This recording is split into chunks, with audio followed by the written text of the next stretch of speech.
Attention, we'll start. On va aller avec l'ordre du jour. C'est réunion. We will begin with our agenda. This is meeting number 14 of our 44th Parliament. Economy. Numéro 1, procès. Point number 1, minutes of previous meetings. Are there any questions? No? Very well. Item number 2, business arising from previous minutes. Are there any questions? Oui, Madame de Bellefeuille. Ms. de Bellefeuille. Thank you, Mr. Chairman. Well, first of all, thank you for writing to the Translation Bureau. I expected to have in my binder the answers to questions that we asked here in the board meeting. So thank you very much for following up officially by letter, because this is very important information for us.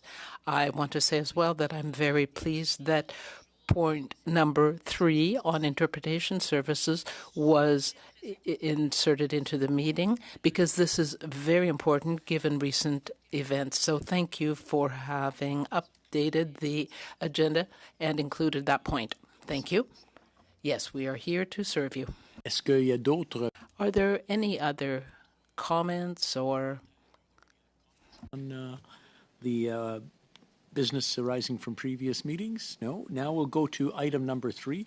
Nous allons aller à We are going to go to item number 3, but thank you for the thanks, Ms. de Bellefeuille, but could we go to point number 4 first? Because we have certain people here who have to go and carry out other duties. So if we could deal with that point first. And do that one quickly, if possible. And we'll bring forward Ms. Zerowitz and Mr. LeBlanc, who will give us a short presentation, and hopefully if there's any questions, we can have them answered. Ms. Zerowitz. Yes, bonjour. Good morning. It is a true pleasure for me to be here before such an esteemed and august committee. I am here with Jeremy LeBlanc, who's the clerk assistant in charge of the International and Interparliamentary Affairs. And I come before you to ask for your approval for Canada to host the NATO Parliamentary Assembly's annual session in November 2024 in Montreal. Earlier this summer, the Executive Committee of the Canadian NATO Parliamentary Association asked the International and Interparliamentary Affairs Directorate to prepare a draft budget for such a session, which they did. And the Canadian NATO Parliamentary Executive Committee adopted the draft budget and asked that I submit it for your consideration.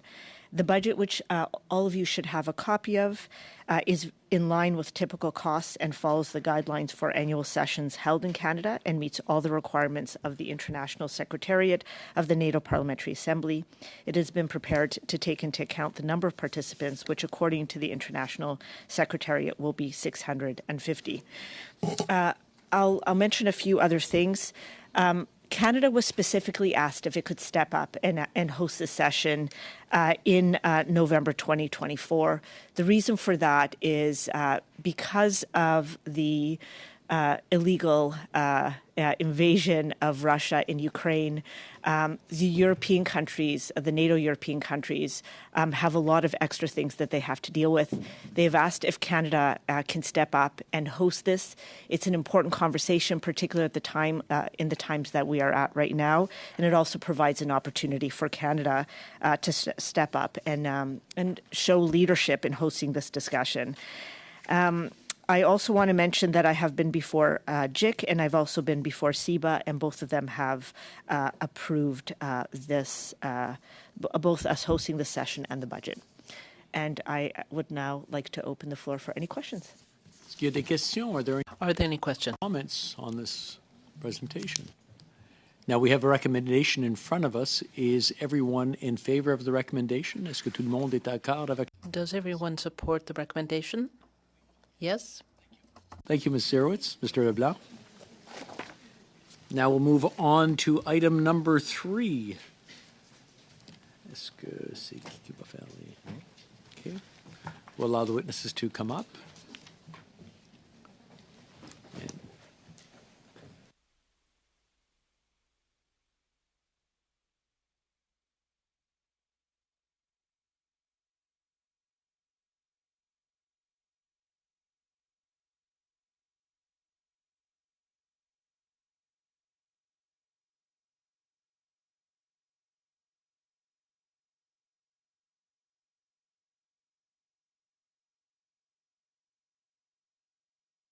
Something that has been very important to all of us and to people's health, if nothing else, but to all of us, so that we all have interpretation in both official languages. Quelque chose que tout le monde veut.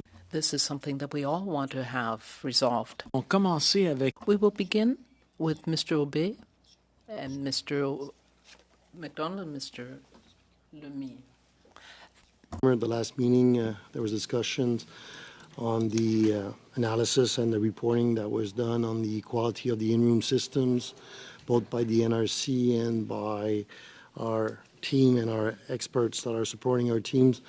We finally at the meeting, and there's finally some results that are coming back based on final analysis that was done 2 weeks ago, a little bit more than 2 weeks ago, and we met with the NRC and the Translation Bureau on Monday. Puis, lors de ces discussions, in those discussions, the two teams, that is from the NRC and the consultants that are supporting us in this work, we were able to confirm that the audio systems that we are using in person are compliant with the ISO standards. This was confirmed by the group, so I want to highlight that. We were also told that the hybrid format that we are using does not indicate a loss of intelligibility. So this is something that the NRC and our teams have tried to measure. When it comes to the quality of the frequency and other aspects, we had independent evaluations that showed that the frequency met the standards. This was the in-person sessions, and also that the sound for interpreters was adequate. But clearly, we also found that there was a lot to be done in the process for people that were going to appear, and we have to prepare people who are going to appear. We have to work on those processes and decide if people should be able to participate or not, depending on the sound issues. So this is something we'll have to work together on.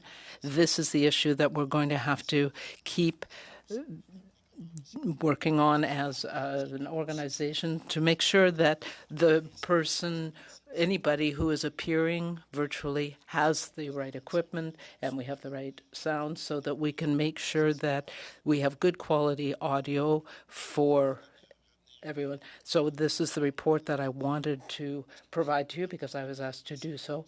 Right now, what we have is a one-page document. we've got that, and now we've asked both our consultants to actually provide the detailed reports. We're going to get them translated and submitted to the board in the next few weeks as soon as we receive the final documents by both the NRC and the consultants. But we felt it was important today to bring that back so that we can provide status of where we were. J'espère que ça répond aux questions. I hope that answers the questions that you might have.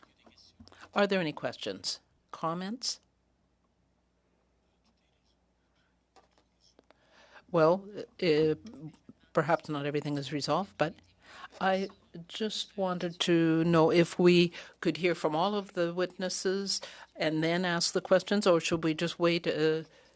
No, I think that is the full report, so you can go ahead now. So that was the presentation by the... No, I thought everyone was going to be presenting.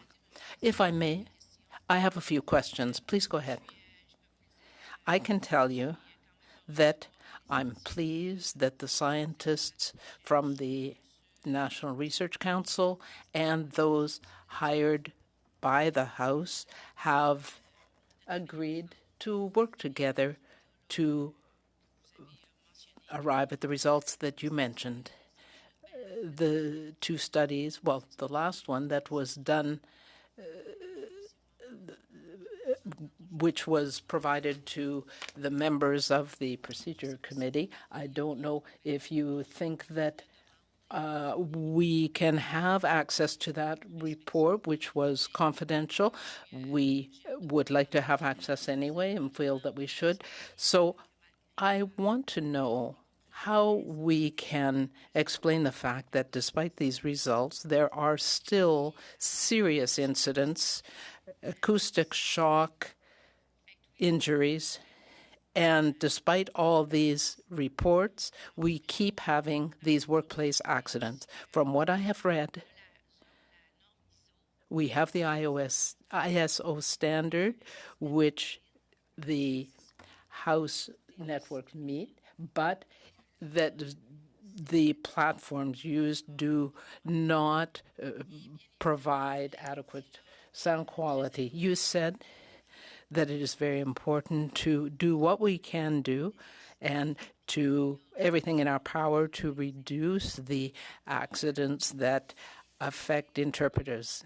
We know that we are working in a hybrid situation until June. So my question, or what I wonder, Mr. Speaker, is how around the table we could make what I think are simple changes to provide additional support for our interpreters.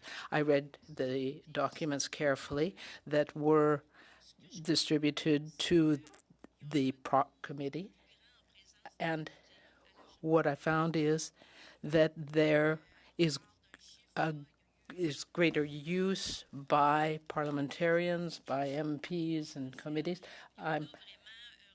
and there was a specific period that was studied, and it was found that 70% of MPs are appearing in person, 30% virtually, but it is the opposite for witnesses. 70% of witnesses are remote and 30% in person. It seems to me that it would be fairly simple for us to make the decision that until June 2023, we took the decision here to try to reverse those figures, that to have 70% of witnesses appear in person and 30% virtually.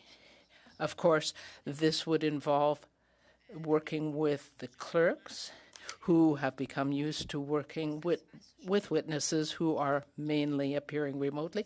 And I think that this would require political will and a request to clerks not to give witnesses that option. So we can make a decision and influence the decision by clerks to have witnesses appear in person. Until June 23, we can make those choices. The other change that I would suggest is that we deal with the issue of headsets that are required. We insisted on headsets that reduce as much as possible the sound quality problems. It seems to me that this is something that should have already have been in place and required, but we still have members and witnesses and even chairs that don't wear their headset as they should. So I think we should insist through every means that we have as members of the House and the board that these headsets be required. An analyst has said, well, if we require witnesses to do that, then we are going to lose witnesses. But I think over the past 2 years, we've been working in a hybrid situations and have had to make various decisions, and we've been trying to figure out how we can get witnesses to appear and require them to wear the proper headset. I think, though, if we made this choice, then interpreters would see that the administration is supporting them. I think that if we want to take effective and constructive steps, we should do this. Then, as well, we would be able to help committees like agriculture and human resources that have taken these responsibilities seriously and decided that no witness will be heard if they do not wear the proper headset. So that's what those two committees have done. However, there are other chairs, for example, at Indigenous Affairs, that allow witnesses to appear without wearing a headset. Every committee decides how they are going to do their work, and I think it is our responsibility to offer interpreters the best working conditions possible, because if too many interpreters get injured, we know already that there is a shortage, and I think that we won't have the capacity we need for interpretation in the two official languages. And I have a third suggestion, and this would be something that the government whip should consider, and that is that the chairs of committees not be allowed to chair virtually, because they should be there in person. I don't usually speak without having good documentation to support my comments. And we found over a three-week period, 9 chairs were usually virtual. So 9 is a substantial number. So we should explain to them that this is problematic, and that if the members are there, then the chair should be there in person. So we should ask chairs of committees to be there in person. We should do this to reduce the risks between now and June 2023. I could certainly name names for the government whip, but there are 9 chairs that should be encouraged to chair their committees in person between now and June, because I don't think, Mr. Speaker, that you could do your work remotely. You need to be there in person. So this is true also of committee chairs. Obviously, if the chair has COVID, it might be another consideration. But I think if somebody is sick, then someone should replace them. So those are 3 constructive, easy, in my opinion, measures that we could take in order to improve our processes. Because I agree with you, Mr. Obe. I know that the situation isn't always the same. Sometimes not all the witnesses are tested for the sound quality. Sometimes the second series of witnesses isn't tested. So not all the processes are consistent. I could give you examples, quite a number of them. My last 2 points, Mr. Speaker, are these. I find it concerning that the Senate may not have the same preoccupation that we have with the sound for interpreters. And I want to check with Mr. Obey. Is it the pages in the Senate that do the sound tests? Thank you. Mr. Speaker? With respect to the Senate, no, it isn't the technicians that are doing the test. I'm not sure if it is the pages only, but I think there is a team. But in the House, we do pre-tests when witnesses are scheduled, and we also do it before the meeting starts. So this, but in the Senate, they have different measures, and I can't speak more to that. Do we have the same pool of interpreters serving both chambers? Yes, I believe this is the same pool of interpreters. So we have the same number of resources, but we have different ways of testing the sound of witnesses and so on.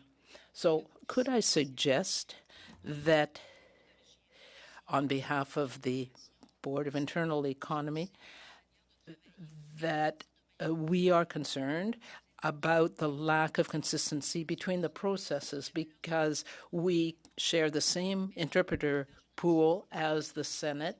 And I think that that being the case, they should be officially made aware of our concerns. So if this is acceptable to my colleagues, I think that isn't a problem. If colleagues agree, we can send a letter to the Speaker of the Senate to highlight the processes that we use and make that suggestion. We can't control what they do, but if we suggest and to them that that should be the case and show them what we do, then if everyone agrees, this is something that we can do. These are best practices that we have. Encourage them to do the same. Monsieur le Président. Oui. Mr. Speaker? Yes, Mr. Julian. Ms. Finlay after that and so on. So please add. Oui, mais moi, je pense... I think that we need to be more forceful in our intervention with the Senate. It isn't responsible on their part, and I think we should say that we want them to have a zero-tolerance approach in situations where anyone participating remotely is not using the proper equipment. We need good sound quality. I think that that would be more forceful and create more of an obligation on the Senate because we had a very unfortunate incident occur and we want that not to happen again. We want to have responsibility taken and shared by the House and the Senate for the well-being of our interpreters. If they want to discuss this further with the House, we certainly can, but we should have a zero-tolerance approach. Very well. Our door is open and we want to do what is best for the House and for the Senate. Obviously, we have separate administrations, but I think what we can do is we will write a letter and I can see whether you agree with the letter or I can send it myself. Firing right off the bat. I think I'd rather open up with a diplomatic, just a concern with suggestions, and hopefully they will take them seriously. And I'm sure their interests will fall into play because, I mean, we do share the same pool of interpreters. And if we start injuring our interpreters, then both sides lose. The interpreters lose because they lose people and they're injured. Obviously, that's a personal problem. The Senate loses because they lose resources, as does the House of Commons. So let's put something together then, and I can appreciate what you're saying, Mr. Julian, but maybe a little bit more of a firm request. I don't want to come across as Arnold Schwarzenegger, for lack of a better word, as a Terminator. It's more about, okay, let's see how we can progress in a way that we all benefit from. But thank you. Merci. Est-ce qu'il y a une autre question? Thank you. Another question, Ms. de Bellefeuille? I just want to end with a question about the procedure, and I would like to speak afterward if I have time, but I do want to give time for my other colleagues. I have suggested 3 measures. First of all, witnesses in person and the proper headsets, and then chairs should be in person at meetings. So what can we do to make sure that those 3 measures are implemented? This is something that perhaps Mr. MacDonald could answer better. Thank you, Mr. Speaker. I think that the best way to deal with these issues is for the House to make a decision about the rules and procedures that need to be followed by committees. Committees have a lot of latitude and can make certain decisions, but the limits are set by the rules and practices of the House. With respect to requiring headsets, this is something that witnesses are already told in the instructions that they are sent, but sometimes they don't use the required headsets. So if we want to strengthen that requirement and make sure that the technical services of the House impose that, then it could be done through the committee or through the House. With respect to in-person chairs, I think that we have given people the option until June 23 to be in person or not, and it would be up to the House to change that. There was an order passed by the House on April 6th, and I have it here, that talks about the fact that there was unanimous consent that as of April 25th, at their discretion, witnesses can appear either in person or remotely.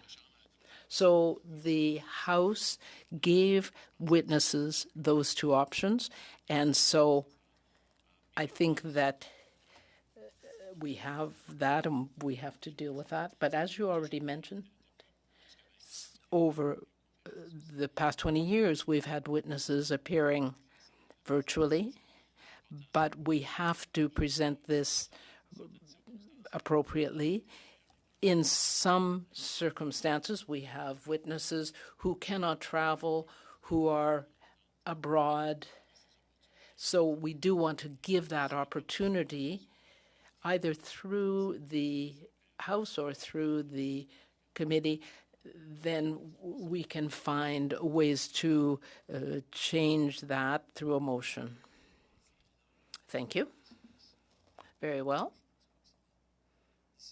I don't think that this is a decision that the board can make, but perhaps in the House, or we can make arrangements with the committees. If I have understood correctly, Mr. MacDonald? Thank you.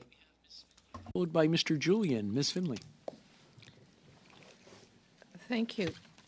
With respect to the letter to the Senate, I don't, with all due respect, feel we could say we expect you to impose a zero tolerance rule when we actually don't have a zero tolerance rule ourselves yet.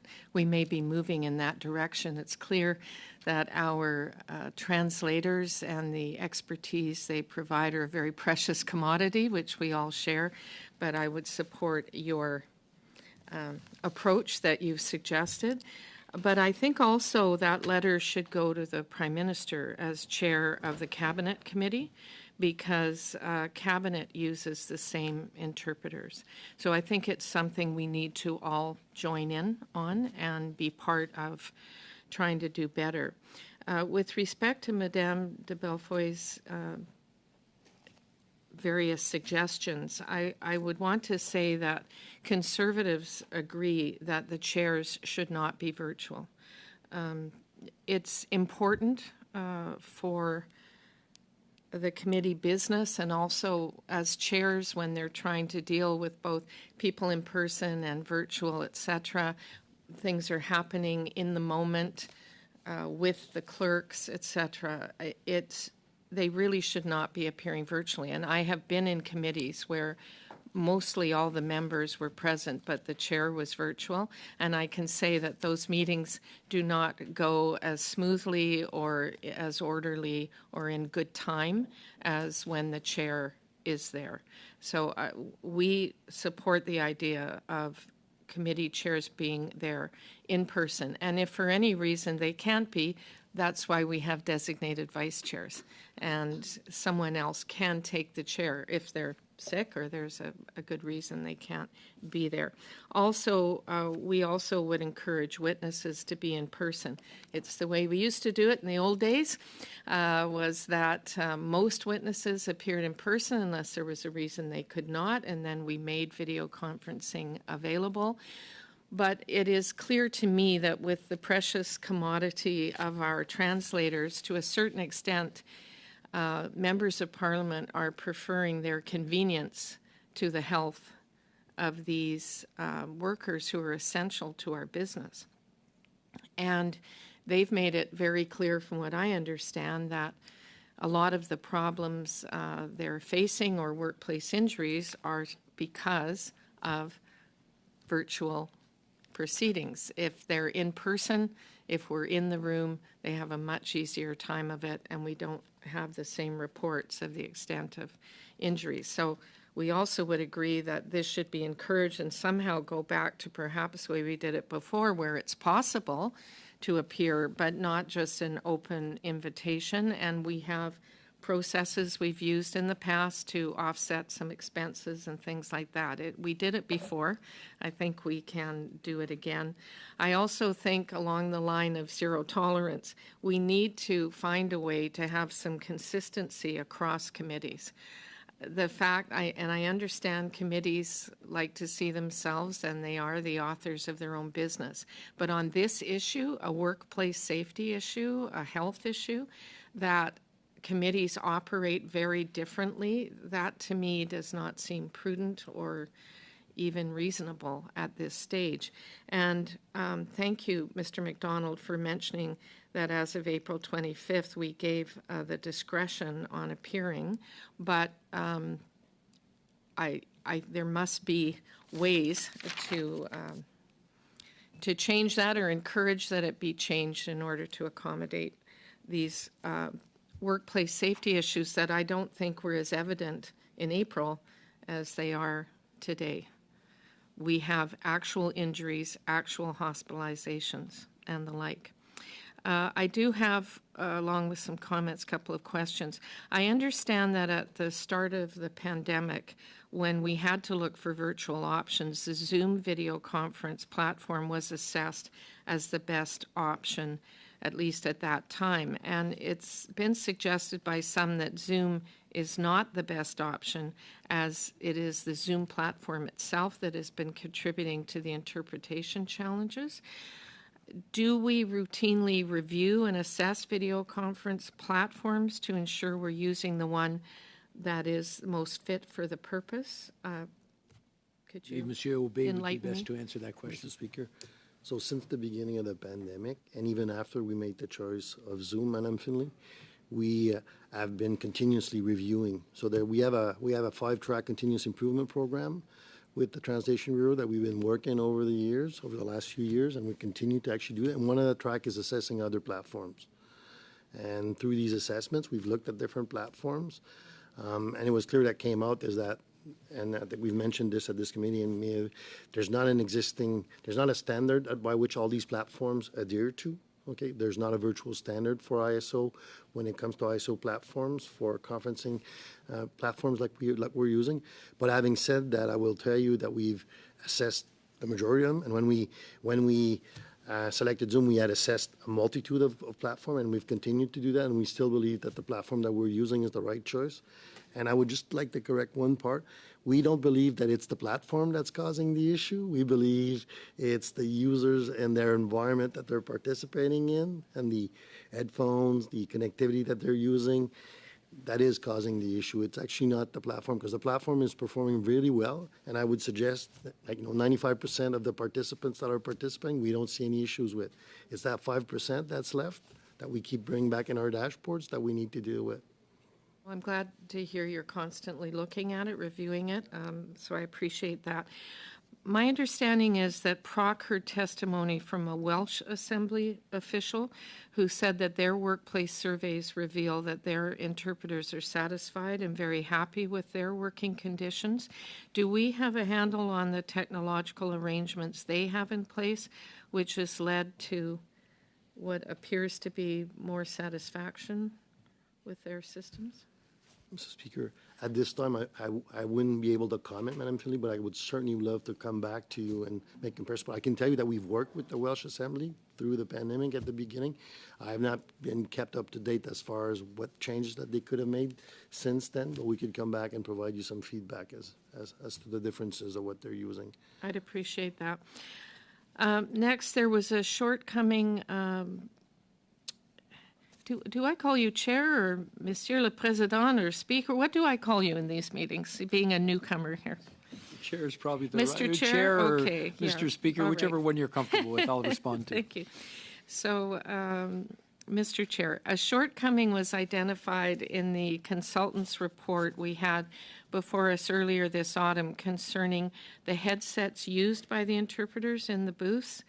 Is that equipment the responsibility of the House or the Translation Bureau is my first question. Secondly, what efforts are underway to ensure the headsets are upgraded in light of that report's findings? Monsieur Aubé, allez-y. Mr. Speaker, so the headset, Madam Finley, are the responsibility of the Bureau. They're not the responsibility of the House, these particular headsets, because different interpreters would like to use different headsets from a comfort perspective. But they do have a series of them that meet the standards that should be required, and we are working with them to ensure that they are standardizing on an headset aspect. So that's in process, in other That's words? in process. I see. Next, Mr. Chair, the Procedure and House Affairs Committee, again, will soon be considering a draft report on hybrid proceedings. And I'd like to know your views on the viability of rules concerning the microphones and internet connections used by those connecting remotely to hybrid meetings. Do you have a view on this? Mr. Speaker, Through the Speaker?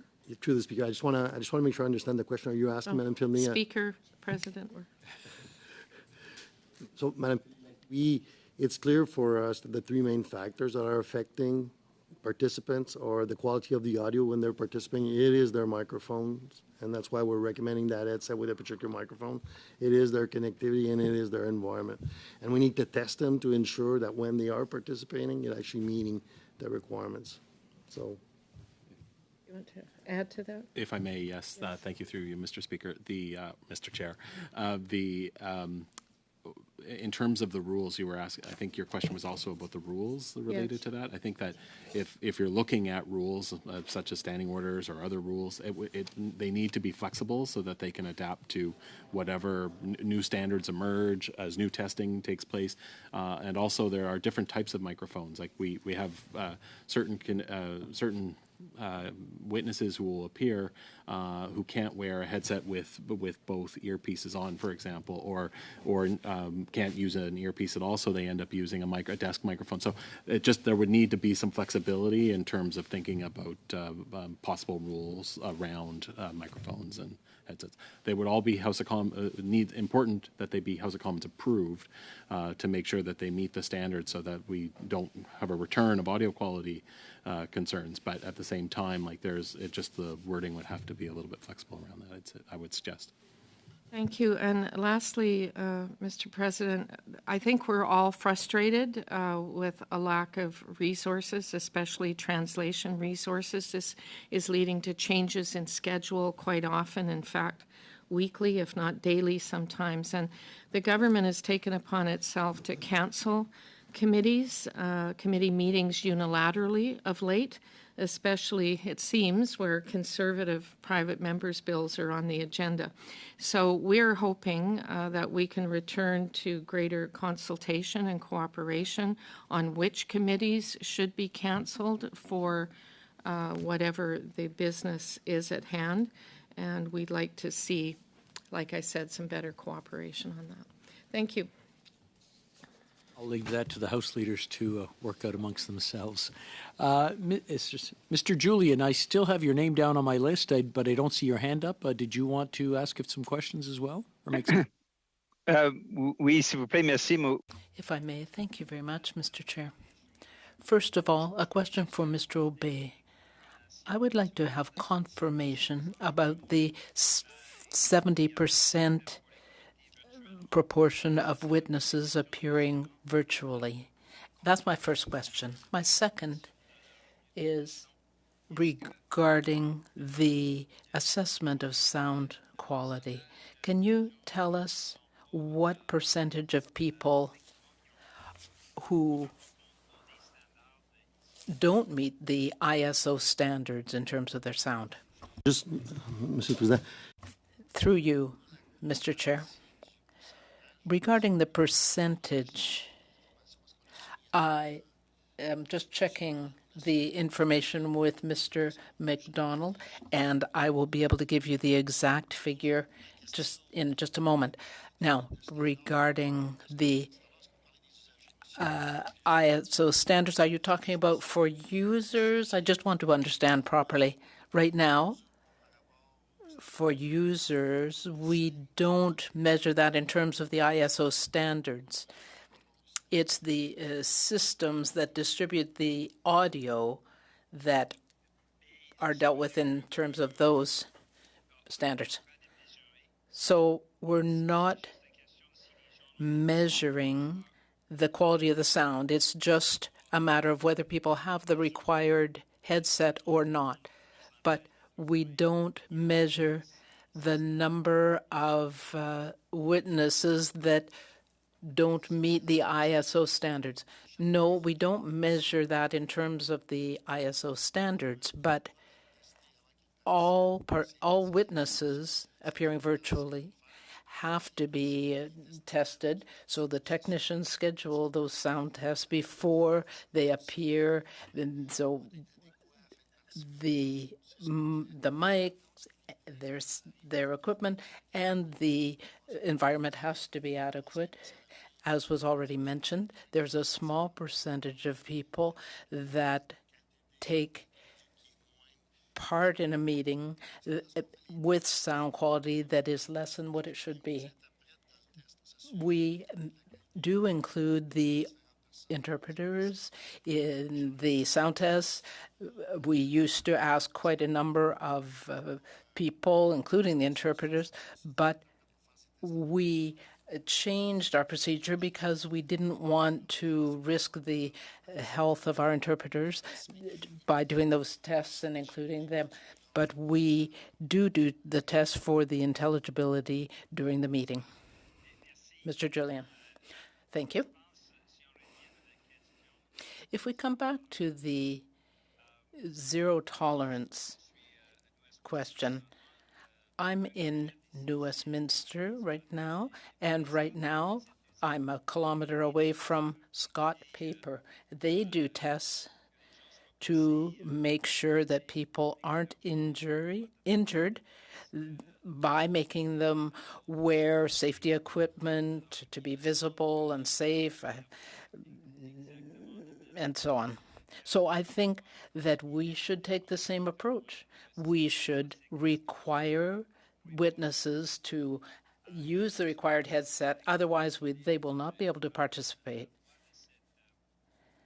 Colleagues have also talked about our responsibility and the need to make that mandatory. As well, the committee chairs need to be physically present. If not, a vice chair can do that work, can chair the committee.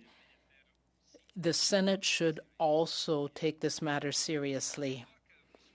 I didn't want you to be like Arnold Schwarzenegger, but I think in our letter to the Senate, we should talk about the importance of this situation because an interpreter was taken to hospital. This is something that should never have happened. So we need to look for solutions with the Senate to make sure that all of our interpreters are protected and feel safe in their workplace. So this is a responsibility we all have.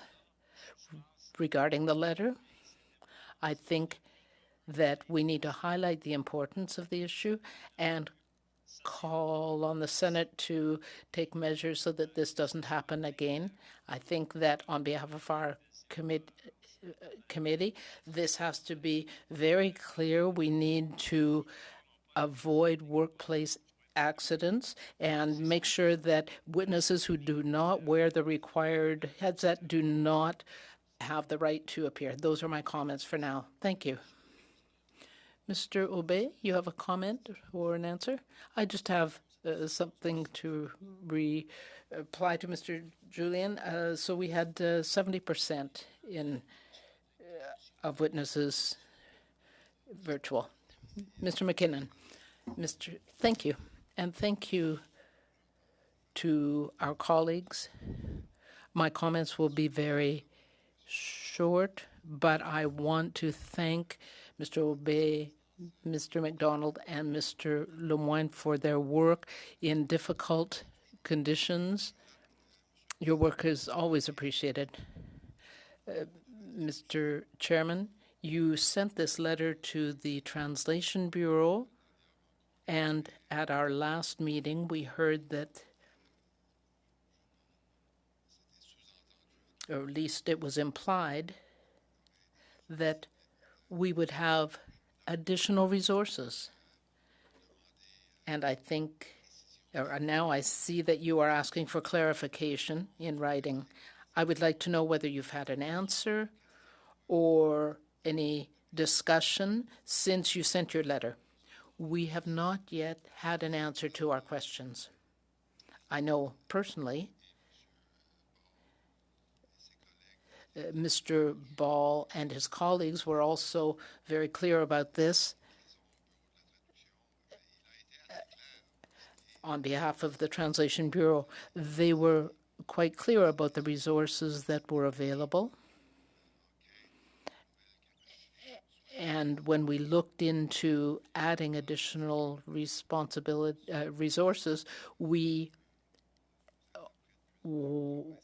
want to have as a priority a safe workplace to avoid injuries for the interpreters, and we all want to be able to move on to other things because we have spent a great deal of time on this issue.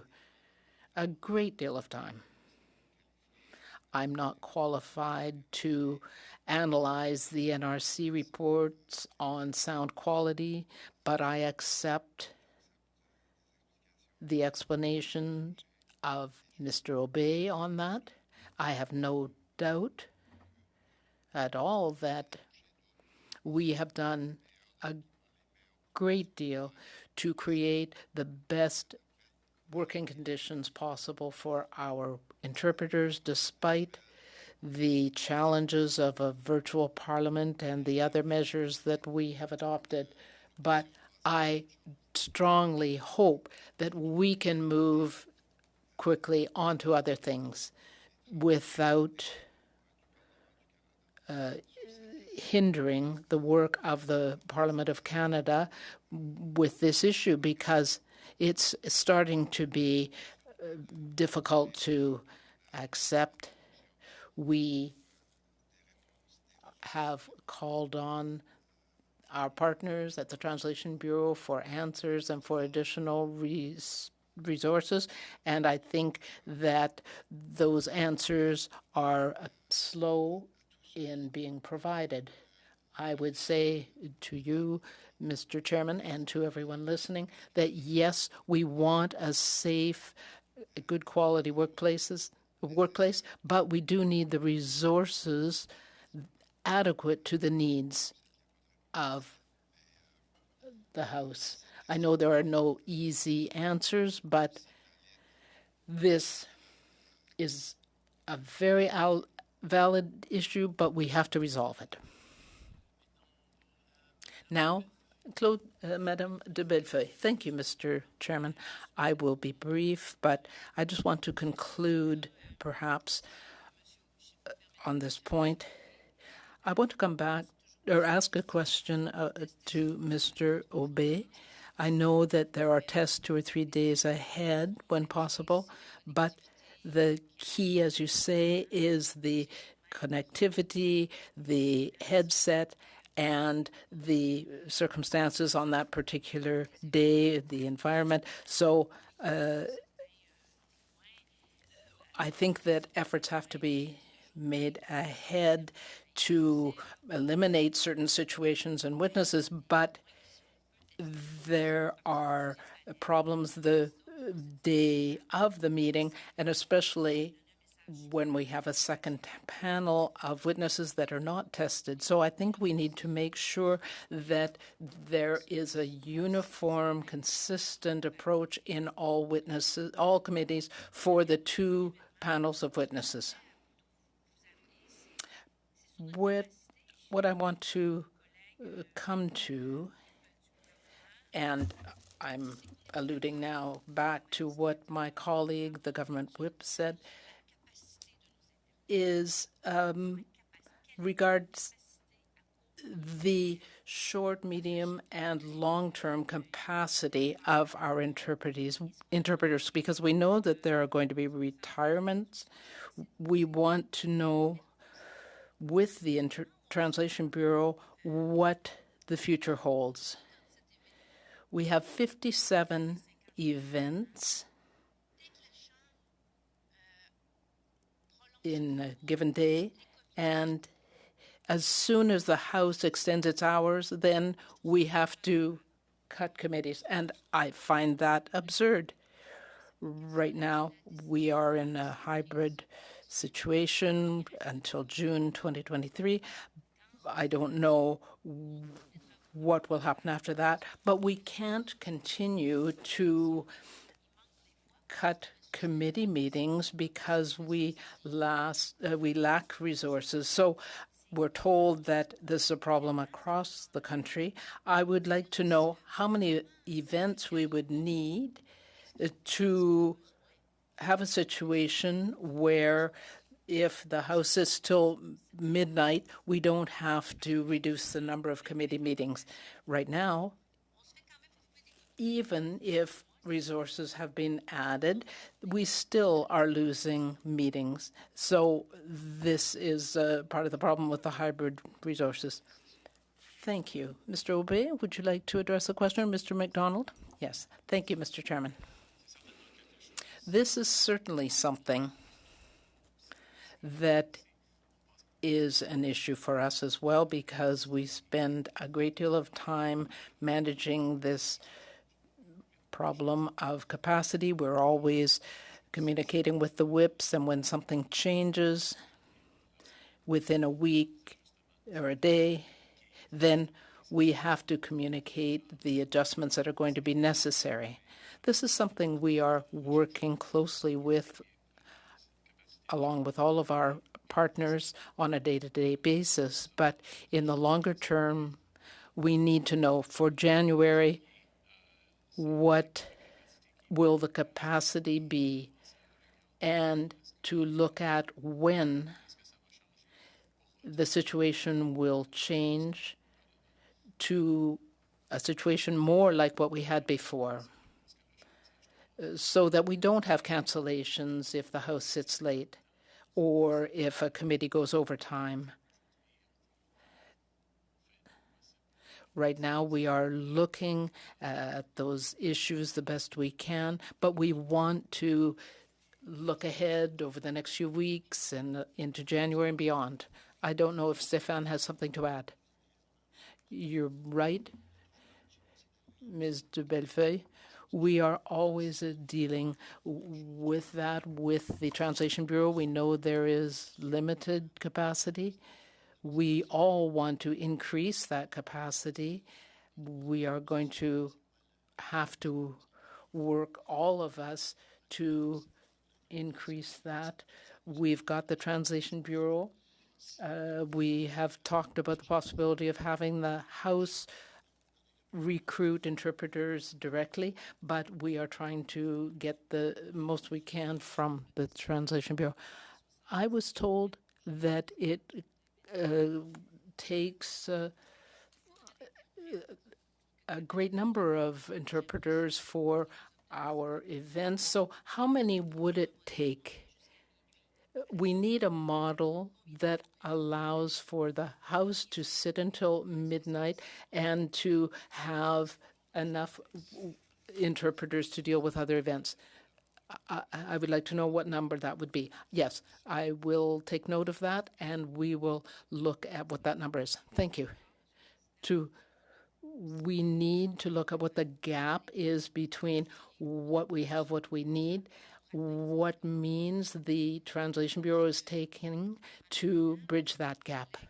So in closing, I know that my colleague would like to get on to other business, but I think that the official languages issue is very important because right now we have 90% of witnesses that appear in English. We have points of order, and we have other procedural issues that come up.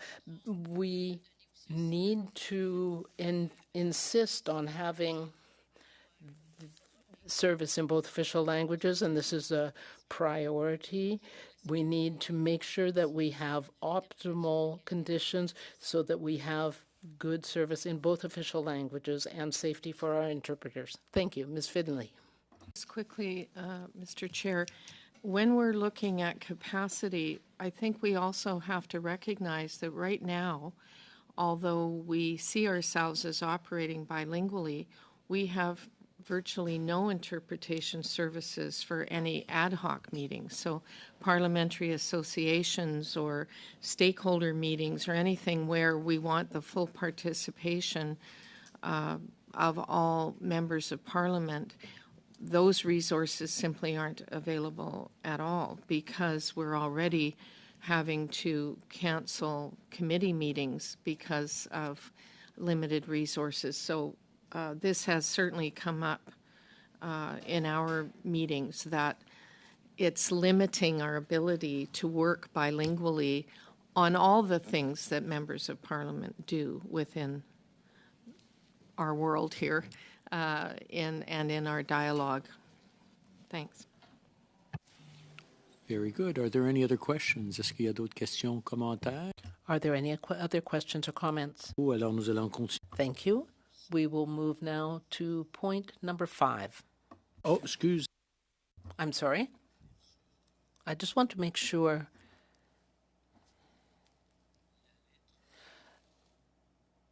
about the letter to the Senate. It will also go to the Prime Minister to make sure that the cabinet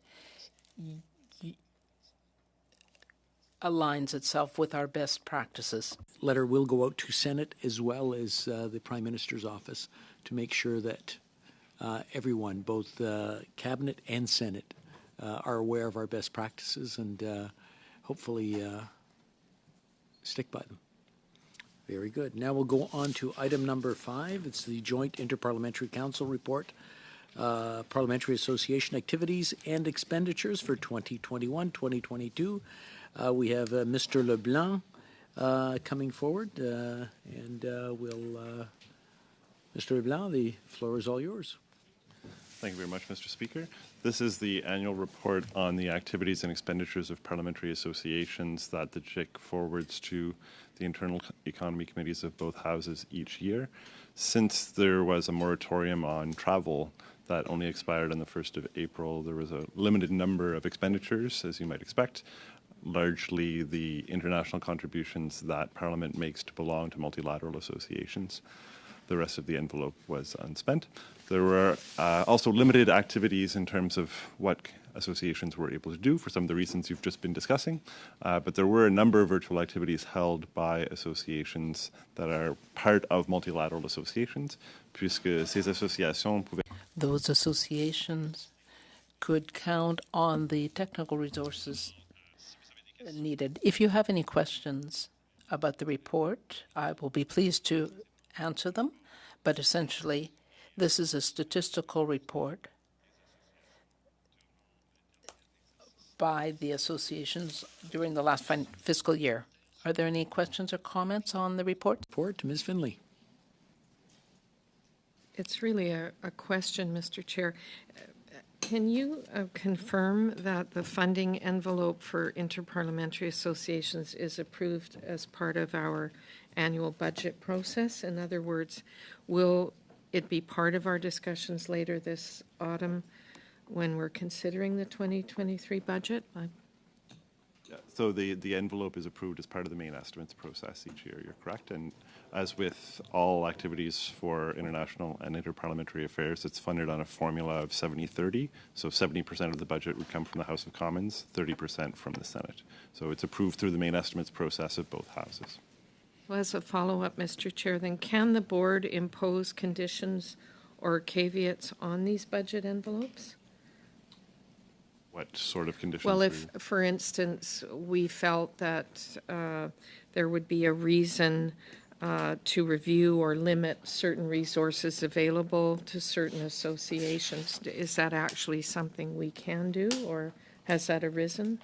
Ultimately, the boards have the authority to recognize or not recognize associations. I would suggest perhaps the Joint Interparliamentary Council is a more appropriate forum, since the JIC provides oversight to all associations, has representation from both houses. If there were conditions that members wish to impose on the activities of certain associations, or if they wanted to have the budgetary allocation to different associations reflect certain priorities or certain conditions, then the JIC would be able to make those decisions. I would suggest, I think that's probably a more appropriate forum, since it contains both representation from the House and the Senate, as opposed to the internal economy committees of each House doing it separately. And lastly, Mr. Chair, in the environment that we're in, and really alluding to the previous conversations, I'm just wondering how interparliamentary associations are functioning in this environment where we have limited resources. Are they reverting to in-person meetings for now? Is that how they're operating mostly?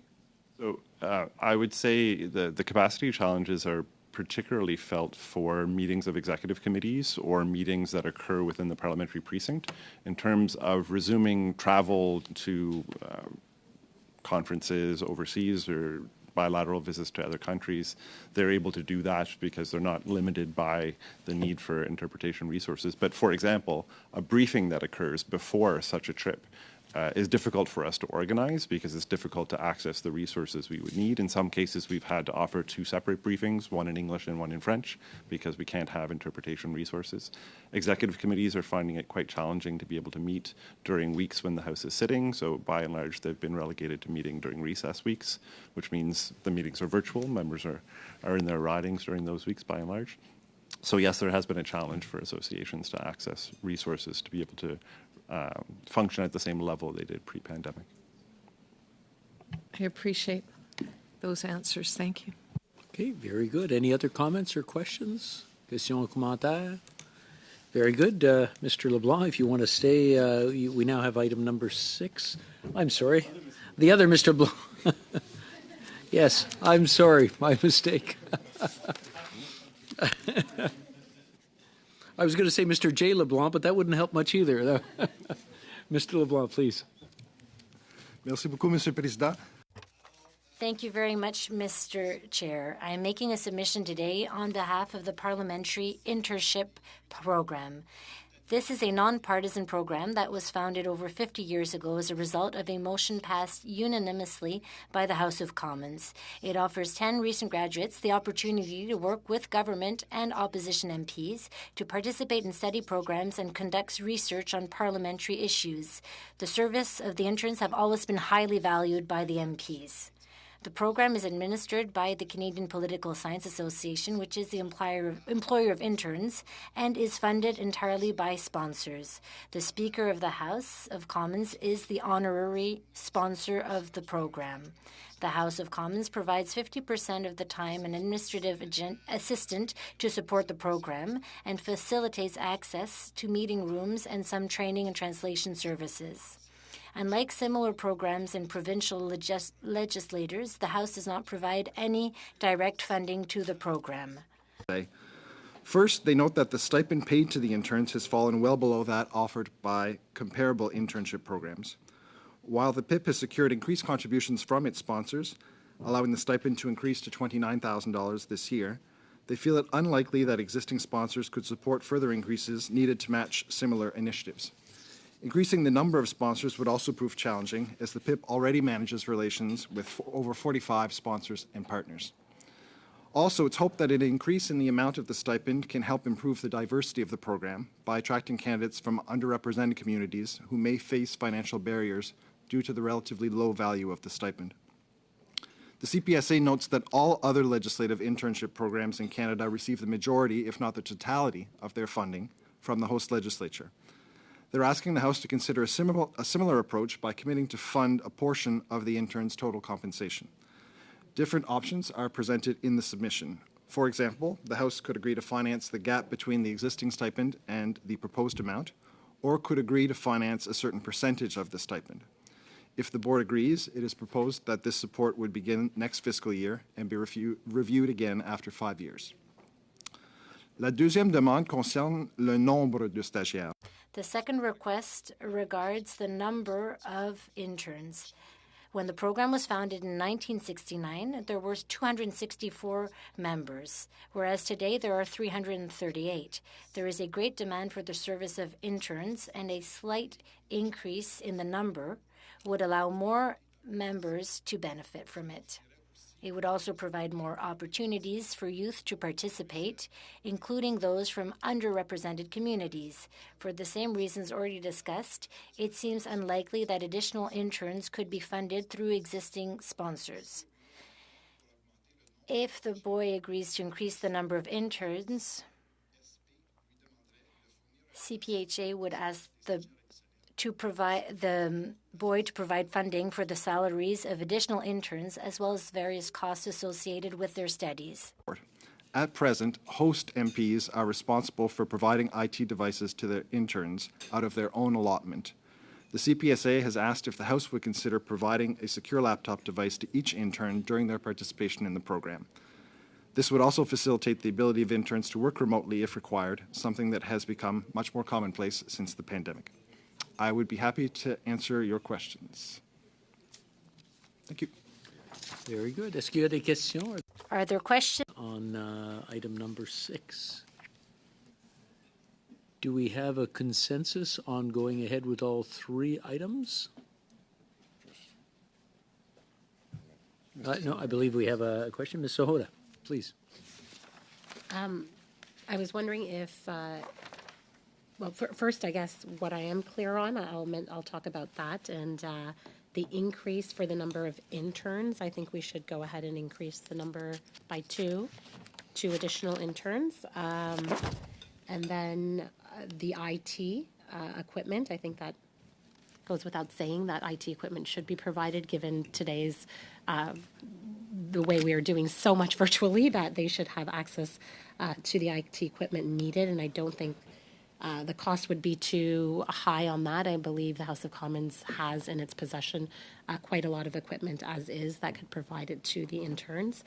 And then on the first question of the stipends to be increased, I was wondering if I could have a little bit better of an explanation between the first and second option in how we could increase that.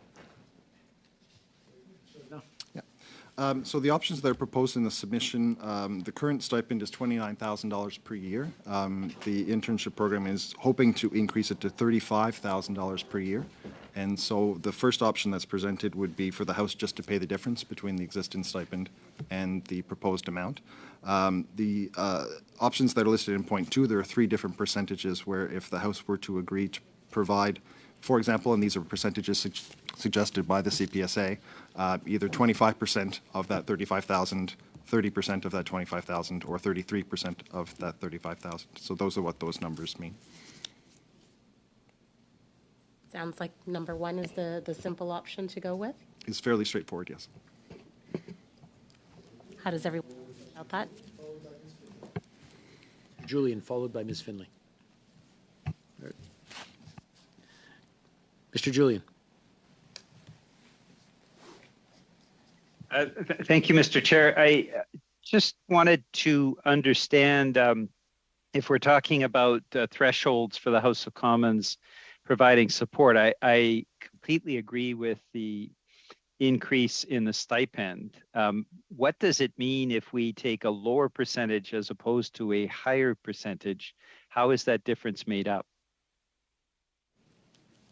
So the answer to that question is the program at present is entirely financed through private sponsors, and so depending on what the House is willing to contribute, they would make up the difference through their own fundraising with their sponsors. Okay, I thank you for that. I would argue for a higher stipend for for a higher percentage of the House of Commons support for the simple reason that this is a really important program, and the reality is the cost of living has skyrocketed for everybody. The average one-bedroom apartment, I think, in Ottawa is now close to $2,000 a month, and so to have an increase in the stipend to pages who are doing important work on our behalf, I think is important.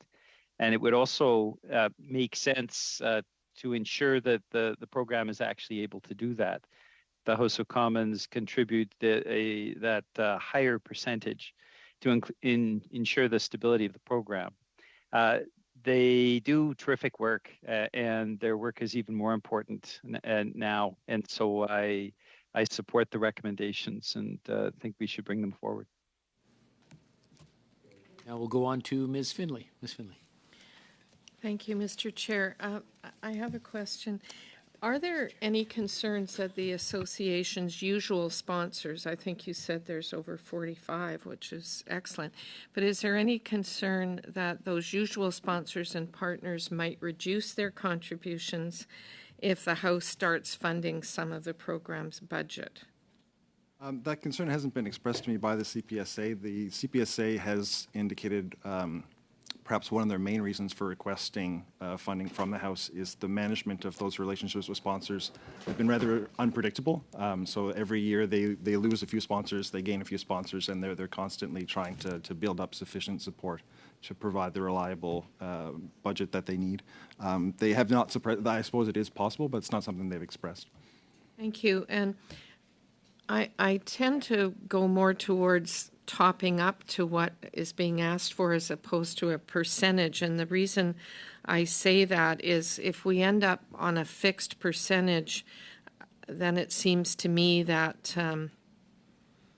we might be tied to automatic increases in the support anytime the program chooses to increase its stipend, as opposed to looking at it at that time as to what would be appropriate.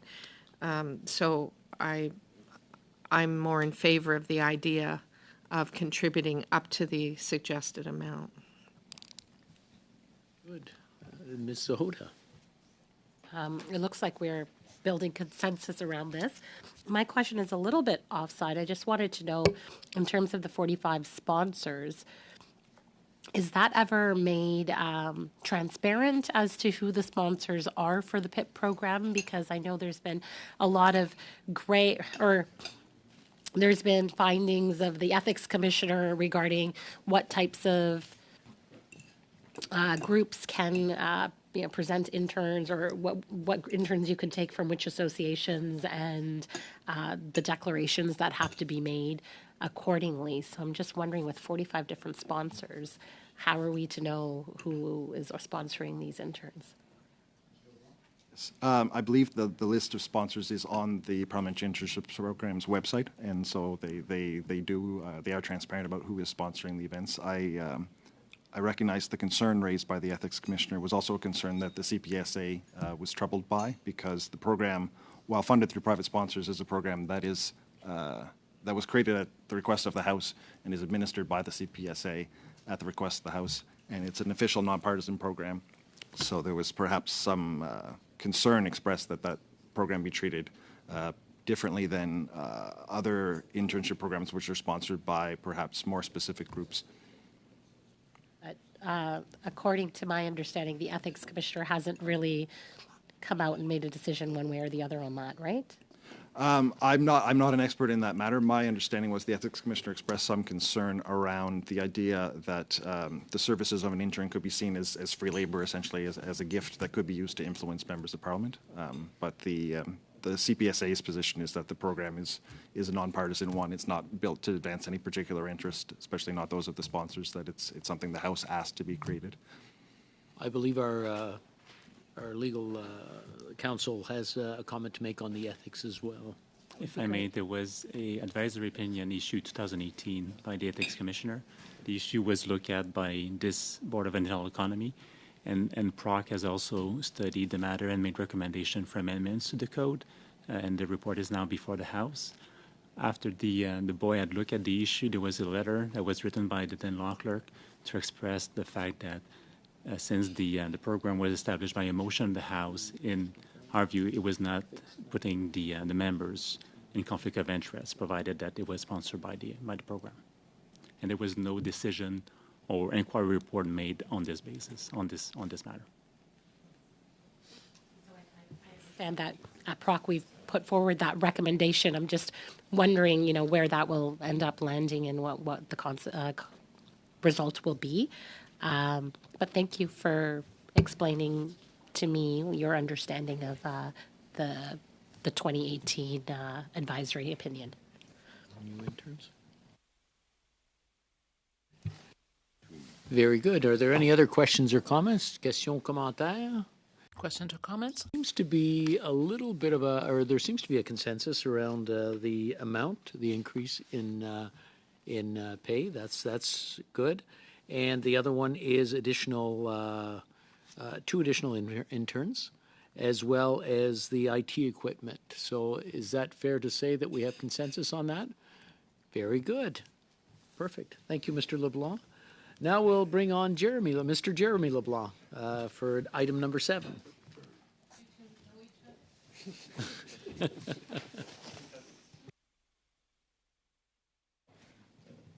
Thank you very much, Mr. Speaker. In June, the Canadian Association of Former Parliamentarians wrote to the BOIE with a proposal to substantially increase the funding that it receives from Parliament. The board asked the International and Interparliamentary Affairs Directorate, which has the administrative responsibility for staff assigned to the CFP, to analyze this request. La note d'information.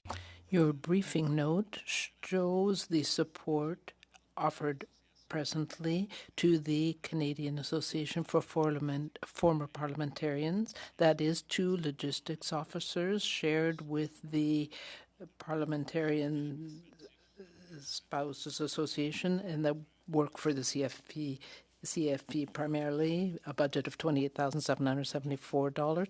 Between 2005 2012, there was a 3rd logistics officer and a little bit higher budget.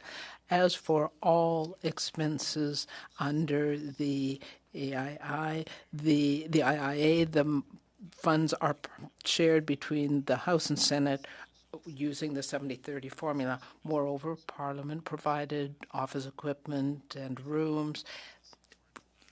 Parliament provides with the support provided to some other external organizations, such as the Parliamentary Internship Program, which we were just talking about, and the Canadian Study of Parliament Group. It also compares the support that this group receives with that provided by other legislatures to similar bodies, ranging from no funding or support provided at all by the U.S. Congress to its association, to a €230,000 subsidy provided by the European Parliament, along with 3 staff people. Section D of the briefing note outlines the funding request that was presented by the CAFP and attempts to provide some context on how the proposed programs may complement or in some cases overlap with existing parliamentary activities. For example, the orientation and transition support that is provided by the Members' Orientation Program, or the outreach, promotion of Canadian democratic values, or election monitoring activities that are done by some parliamentary associations. L'une des difficultés à laquelle One of the difficulties that came up in our analysis is the lack of detail about how the funding would be spent. It seems that a good part of it would go to pay for salaries of additional staff or travel costs for members of the association. We should highlight, as the note indicates, that budgets for committees and parliamentary associations are subject to approval processes and oversight and accountability mechanisms. And there's also the proactive disclosure. We did not make a particular recommendation to the board, but are instead seeking some direction from you. If you are favorable to the association's request to create or expand certain programs, then perhaps we could seek more detailed information from the association about how it intends to spend the funds for that program, or arrange to have the president of the association appear before the board and answer some questions. If you're open to increasing the administrative support that's provided by Parliament, either by restoring a position that was cut earlier or modifying the operational budget, then we could provide a more complete picture of the funding associated with that. This would also require, however, the approval of the Senate, since, as I noted earlier, the costs are shared between the two houses. Si vous appuyez l'idée de... If you support the idea of restoring or creating certain programs, but you feel that they should be funded other ways, then we can suggest certain options for that. So thank you for giving me this time, and I hope that our analysis has been useful in your assessment of the association's request, and I will answer any questions. Hoda. Sorry. I believe we should go with the suggestion that further information be provided as to how this funding would be used and what accountability measures would be put in place for this committee to be able to understand better as to how this funding is getting spent. We could have the president here, but I don't think it's necessary. But of course, if he chooses to come and explain, I think anyone's welcome. Very good. And Ms. Finley. Thank you, Mr. Chair. I mean, generally speaking, I don't really see either enough detail or a business case proposed here. This is an extraordinary amount of money to be asking for, and I note in some of our notes, like democracy building initiatives, $500,000 for the Global Democracy Initiative, an organization which has become inactive, and $500,000 for an election monitoring program that was previously funded from a not-for-profit organization. So I just don't see the business case here. In my mind, this is not something I'd be inclined to support. However, if there is any notion of looking at it, then I think we need a lot more detail, a proper business case put forward, and some answers. Very good. Any other questions or comments? Oui, Madame de Bellefeuille. Ms. de Bellefeuille. Thank you, Mr. Chairman. I agree with my two colleagues. I was a former member in 2011, and I can tell you that excellent services were provided to us to make the transition. The House offers very good services, so I don't see what would be added through these new programs. As the government whip indicated, we have a lot of important issues to deal with here in the board, so I don't think we need someone to come and give us more justification for additional funding for the association. Mr. Julian.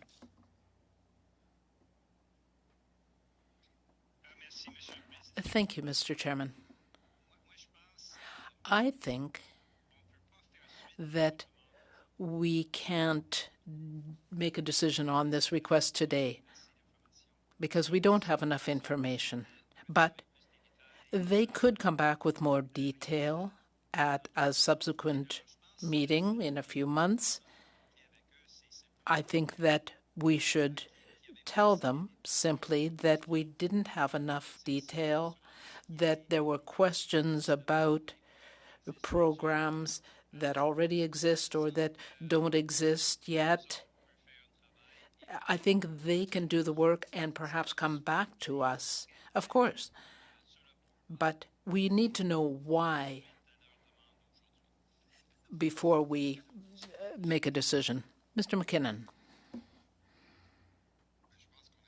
I think that we are all on the same wavelength here. I think that the proposal lacks detail as well, and I think we could also benefit from perhaps an analysis of overlap by the administration with services offered by other administrative services at the House or elsewhere in government. So we can ask them for more detail and more accountability mechanisms. I think what Mr. Julian just requested is quite reasonable. I think we should communicate with them. I would be happy to hear what they have to suggest, but I agree that there is a lack of detail here and that the administration should look at what duplication there may be. If everyone agrees, I would ask that we communicate with the association to ask for additional information. I think there is consensus among members. Details. Monsieur Leblanc, merci beaucoup. Thank you very much for your presentation. Now we'll go to item number 8, ground transportation between the secondary residence and the normal place of work. We have Monsieur Saint-Georges and Mr. Fernandez.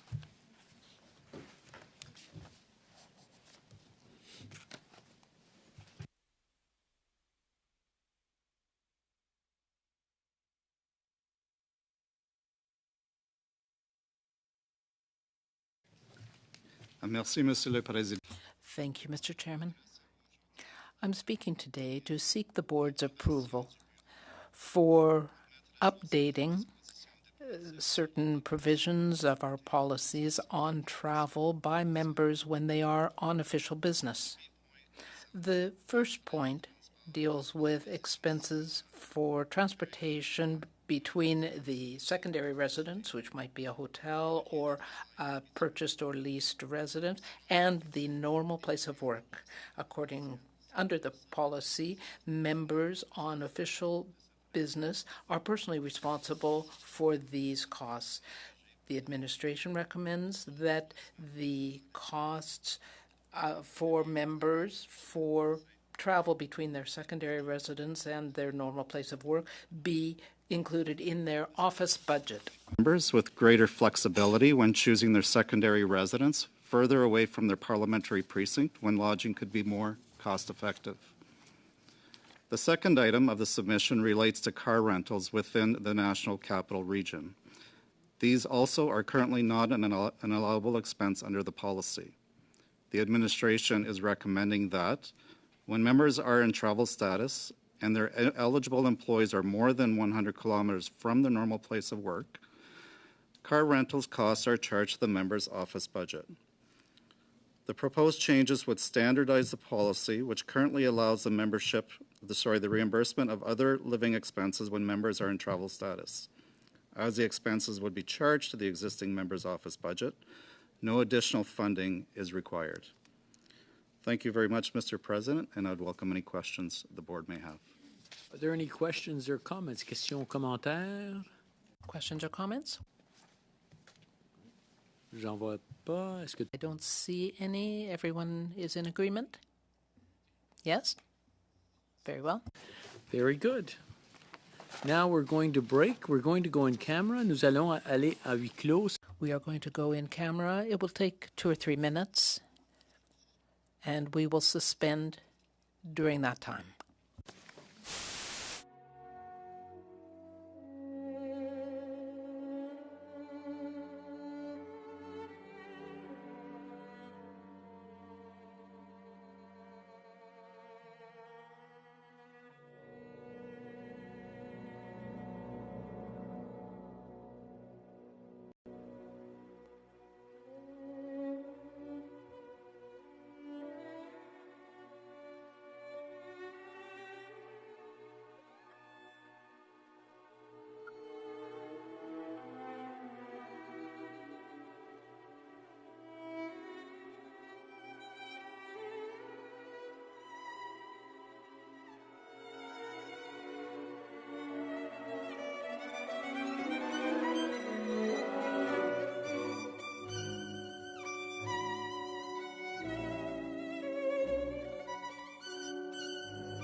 Thank